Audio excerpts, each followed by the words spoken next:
Good morning friends, কেমন আছো সবাই? আজকে আমি তোমাদের সাথে মোচা ঘন্টের রেসিপি শেয়ার করব।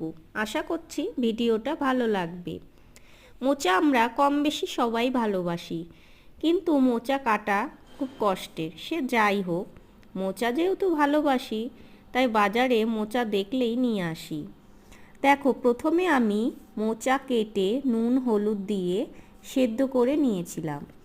এরপর কড়াইতে সর্ষের তেল দিয়ে তেজপাতা গোটা জিরে ফোড়ন দিয়ে কেটে রাখা আলু দিয়ে নুন হলুদ দিয়ে ভেজে নিয়েছি। এরপর আদা বাটা কাঁচা লঙ্কা চেরা দিয়ে ভালোভাবে নাড়িয়ে নিয়ে সেদ্ধ করা মোচা দিয়ে ভালো করে মিশিয়ে নিয়ে স্বাদমতো নুন আর হলুদ দিয়ে একটু ভেজে নিয়েছি। এরপর অল্প জল দিয়ে ঢাকা দিয়ে দিয়েছি।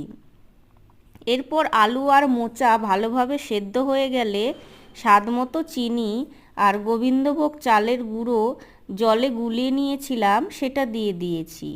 ভালো করে মিশিয়ে নিয়ে গরম মশলা আর ঘি ছড়িয়ে নামিয়ে নিলেই রেডি মোচা ঘন্ট। খেতে কিন্তু খুবই ভালো হয়।